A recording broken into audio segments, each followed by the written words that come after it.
I believe at that moment Puffy was terrified for his life.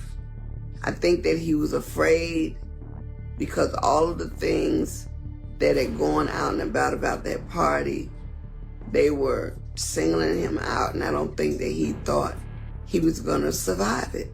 I'll Be Sure just sent the internet into a tailspin when he dropped the bombshell about who really took out Angie Stone and her shady ties to a white cult right before she was offed. Not only was Angie a major player in the music scene, but she was among the first to clock Diddy's devilish vibes, even helping him shake off some of that darkness, though he slid right back to his old ways soon after. Angie's death hit just days after she moved to sue UMG for jacking millions from her. Now, nobody's outright saying Universal had their fingers in her demise, but honey, the whole mess reeks of suspicion, and I'll Be Sure ain't holding back. He's laying it all out, including text messages, spilling every last drop of tea Angie was dishing to him. It's looking real suspect, like our girl was snatched before her time. Now, y'all know Angie went out tragic on her way back from a gig when her car flipped over like a damn stunt gone wrong, leaving her and some of her crew banged up bad. Word is she was still kicking, fighting like hell to claw her way out that wreckage.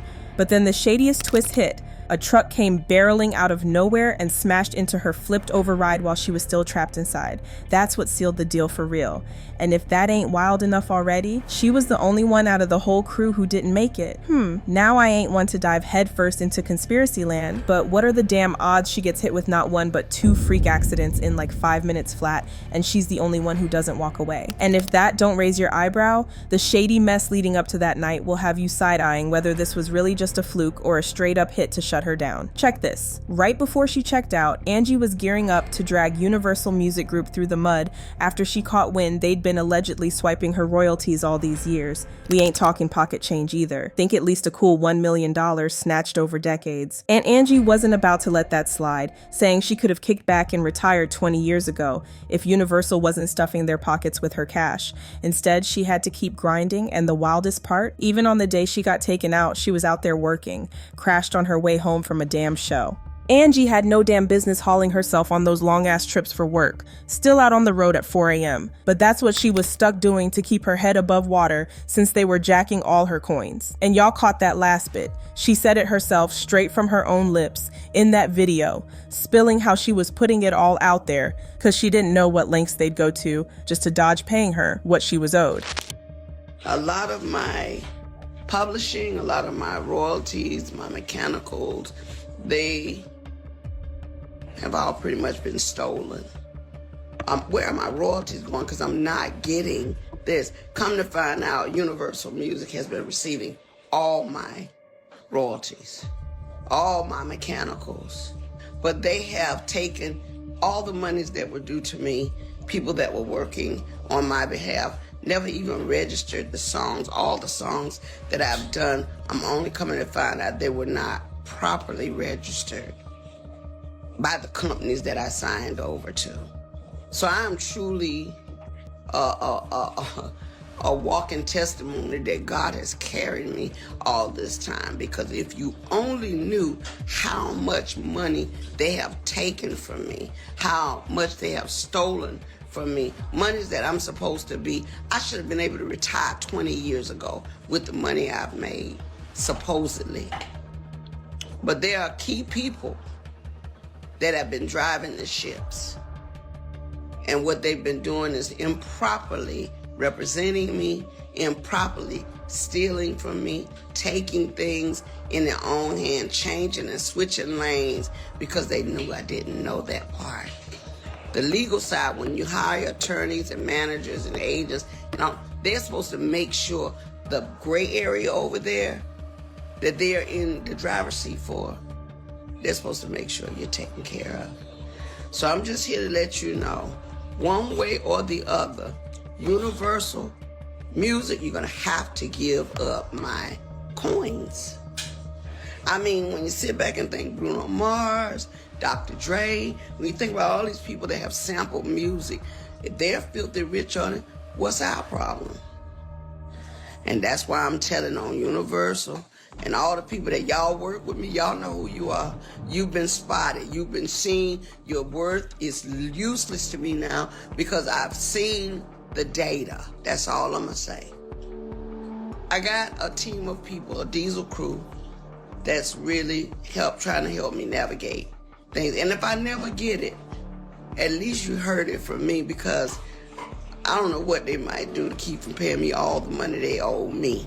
Then bam, a few days later she's gone, wiped out in some freaky crash at 4 a.m. Yet somehow every single soul in that wreck walks away breathing except her. Something's stinking up the joint here, and it ain't just Diddy's nasty little freak fest parties. But hold up, it don't stop there. Angie also dropped right before she got taken out that she was under some spiritual attack, hit with a blood infection that had her laid up in the hospital, scrapping for her life. If it weren't for prayers holding her up, she'd have been out the game even sooner. I knew it was an attack. I knew it was a spiritual attack on me.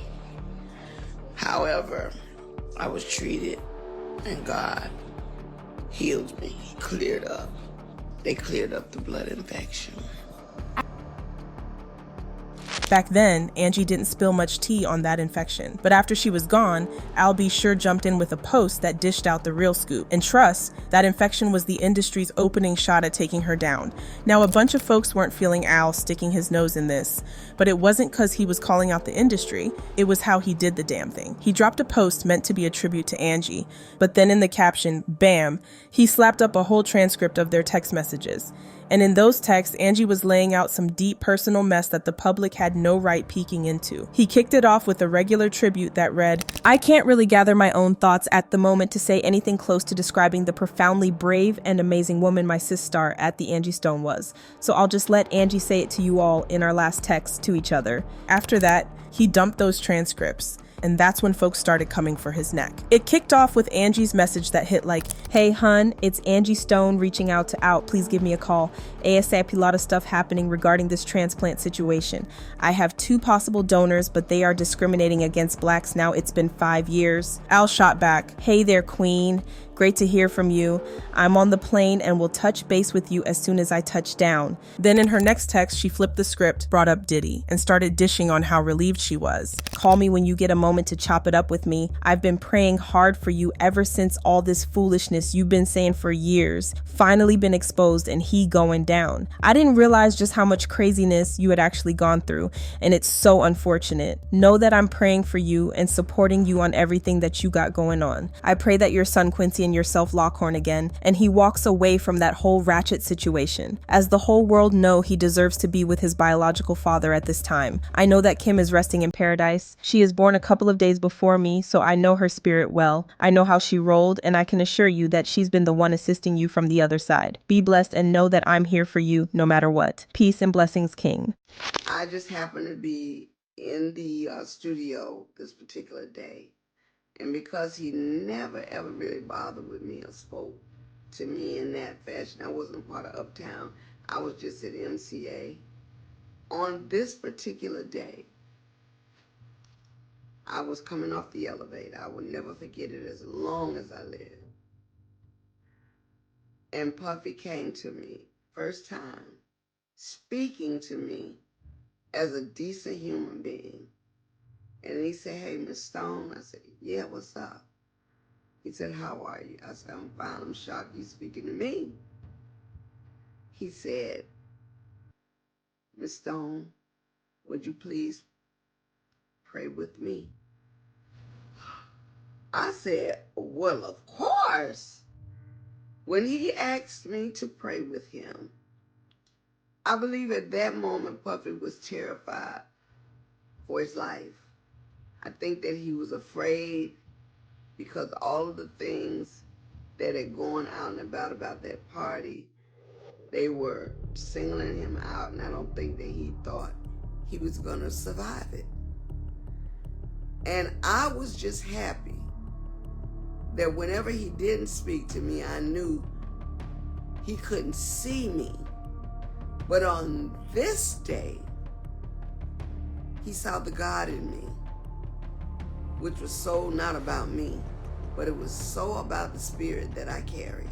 The only one who'd even feel for him because of her spiritual vibe. Like she said, he never gave her a second glance till he clocked that golden voice of hers, but he wasn't about to gas her up. Nah, he was just playing his usual energy vampire game. She comes off like an earth angel, pulling in every narcissist in sight. But now I'm tossing it to y'all. What's your take on Angie's sudden exit? You think some industry snakes had their claws in it? Drop your hot takes in the comments below, and while you're at it, click here to peep this other juicy, messy video.